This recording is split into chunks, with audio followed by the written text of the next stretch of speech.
Alright, hello and welcome to the latest edition of Into the Other Side Paranormal Talk Radio with me, David Woolever. He thought I wasn't here again. It's Jason. Oh, both back in studio for once for a very long time. How long was it? A long time. Dang, it's been since Saddamsville, hasn't it? No, we did one after Saddamsville, didn't we? Yes, we had Jesse on the phone. Yeah. So, in other words, a long time ago. It's been a minute. Let's see. April 29th. Oh, man, and it is July 4th. Yeah. So, thanks for putting up with my little kind of updates and random things that I've been doing. We have actually been trying to figure out times to do this stuff, but, it so happened that it worked out today. Barely. Yeah. I didn't get off of work. Oh, my gosh. If you happen to be listening and you work in the rental business, whether it be cars, boats, whatever you do, I happen to work in the boat or marine recreation side of it. July 4th will make you a lot of money, but it will also drive you batshit crazy. Yeah. So, today was a long day. I didn't get out. I was supposed to get off at work at 9 o'clock. I didn't end up actually leaving until shortly after 9:30, so that is why the show's a little late tonight. Not too late, but late enough. It's 10:10, Make-A-Wish. I thought it was 11:11. What about it? No, it's 10:10 Oh, right it's now. 10. Well, I meant like... I just do it with every double digit. Oh, okay, that works. I don't care. That's how I do it. What about like 9:09? That's right. It's double digit. Well, technically. Yeah, 0909. Oh, okay. You're going 0909. Yeah. Okay. So, before we jump into things, Jason has got a couple things, and other than that, I'm just going to be here to talk about random stuff. Well, first, I would like to congratulate the Washington Courthouse Blue Lions Marching Band. They were chosen to march in the Independence Day Parade in Washington, D.C. Yes. today. So, Great good job, to those guys. kids.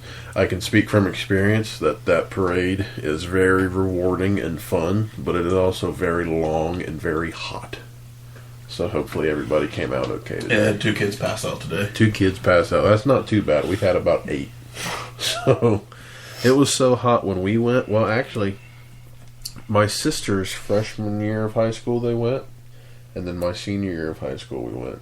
Both times it was hot enough to where the pavement was so hot during the parade that people's shoes were sticking to the road. It was horrible, but it was really fun at the same time. There's a lot of stuff, a lot more stuff than you'd think to actually do in Washington, D.C. Yeah, they went to Arlington, of course. Yep. They went to the Kennedy Center. I think today they were going to the Air and Space part of the Smithsonian. They went to the Vietnam Memorial. I think they might be going to the World War II Museum. A lot of cool stuff. Yeah, there's a lot. I'd love to take another trip to D.C. Yeah, honestly. definitely. What else? Is there anything else we can talk about? We can kind of give more updates on ourselves. We're scheduled finally to go back. The one return and one investigation that we have scheduled so far for the fall, so far, is another return to Prospect Place where we can actually film it and be fun with it. Yeah. There's a lot of neat things that we're going to be able to do for Prospect Place. Which cool thing is technically it will be a Halloween investigation because... Oh, yeah, after midnight it will be Halloween. So maybe if it works in, maybe we can do a little broadcast. Halloween broadcast. They have Wi-Fi. Didn't he have Wi-Fi there? I'm pretty sure they did. Yeah, Had because guest Wi-Fi? we were watching that them animal videos on the phone. Ellen! The first time we went to Prospect Place, it was literally just Jason and I. I didn't even think we had an idea of getting a third person at that time. Oh, we didn't have an idea of much. No. We didn't even have night vision cameras at that point. Well, we did. I found a night vision camera, and I broke the tape tray. Yeah, I remember And it that. was all cobbled together in duct tape, and the camera worked, but we couldn't actually record anything. But that was the only night vision that we had for quite a while before we actually got night vision cameras. Then we got the shitty ones. Yeah, the disc mini DVD. That made goat noises. They went every once in a while when you were watching the footage. Yeah. But I think Prospect Place will be pretty fun to go back to. Especially with Jesse. That'll be really fun. You know what I want to do with wait, let's back that up so I don't sound like a creeper. You know Yeah, what I'd so- like to do when we get there? I'd like to put Jessie in the basement where the slaves stayed. Yeah. That would be her little night in hell. Better her than sequence. Yeah. I hate the basement. me. of Yeah, that place. basement there's... Mostly because I feel like coyotes could grow thumbs and open the door. I don't care about the coyotes. I don't like spiders and Yeah, it's true. And slightly it's claustrophobic. pretty damp and stuff down there, too. Yeah. And dirt floors. And too many rooms. Yeah. The basement is kind of creepy. And then the little well place where the little girl's body was supposedly stored for the winter. Other than that, there's a couple places I'd like to look into. Just to kind of round out the fall and the winter, I guess. I don't know that I want to do any Sub-Zero investigations anymore. No, screw that, Yeah. dude. So it might be hopefully 2 or 3 in the fall, and then maybe March. If it ain't got heat, No, not happening. Any other update? Oh, we'll go ahead and throw this out there. We're not. Well, I haven't heard anything back of what they would like us to do yet, but we'll throw back out there. We are going to be at Scarefest 8, September 11th and 12th, which is a Friday and Saturday, in Lexington, Kentucky. So just Google it, just Google Scarefest 8 or just Scarefest. You'll find it and get all the info there. You can see everybody's going to be there.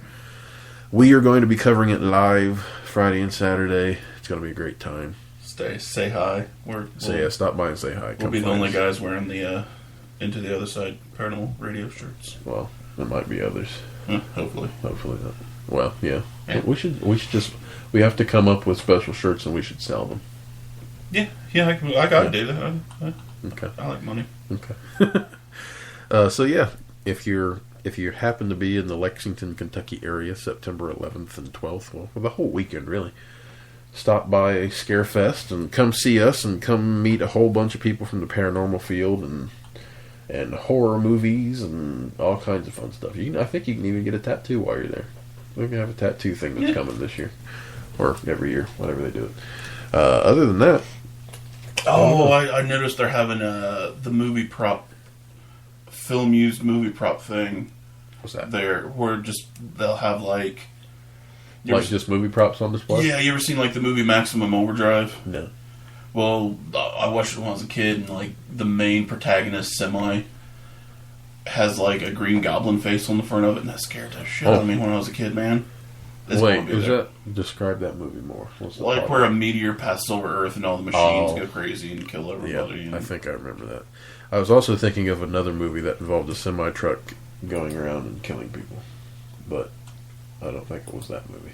I think it was an actual guy driving the semi-truck. Yeah, that was, what was that movie? Oh. I'm sure eventually someone will tell us. I've seen that one. I know what you're talking about. Let's see. Do you have anything else that you want to speak of before you dive into fangs? No.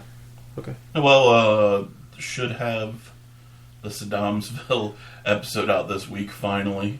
I've had a lot of technical setbacks with that. It's Saddamsville, dude. Yeah. When I was doing Saddamsville the first time around, the Saddamsville episode for whatever we were doing at that time that is on YouTube currently was not the final product that I had finished. That was like the saved rough cut that I had to put out because everything just kind of went blank and started freaking out when I finished the final thing. And all my little editing squares turned yellow with exclamation marks that said that the files were corrupt or something. Well, that's why when I went to render it, it said 2 or more files may be corrupt. So I basically had to strip everything down and gut it, and I couldn't figure out what was wrong. Yeah. So yeah, it's Saddamsville. Anything else that we've ever edited, we've not had any issues like that. No. It's only been Saddamsville. Oh man, we still have a free night there, by the way. Yeah, that won't be a filming night though. That'll just be gold. I ain't going through that crap again. I don't even know, really. I'll take some recorders, and that'll be about it. Yeah. Yeah. That works for me, man. Yeah. Because filming there is just... But you know what? That's going to be the time that... everything awesome happens. Yeah, like there's going to be like... apparitions floating an everywhere. apparition of a priest will come up and like shake our hand or something. That's going to be that And time. everyone witnesses it, but it's not on camera. Yeah. Yeah, that'll be our luck. Jeez, Saddamsville, man. If you live in Ohio and you like the paranormal, I highly recommend you look into Saddamsville Rectory, or Saddamsville, however you say it. I don't know anymore. Yeah, you won't be disappointed. Most of the time, both times that we've been there, I don't even know. The first time was just a horribly uneasy feeling. When we were just there, well, not just there, a while ago. When did we go there? March?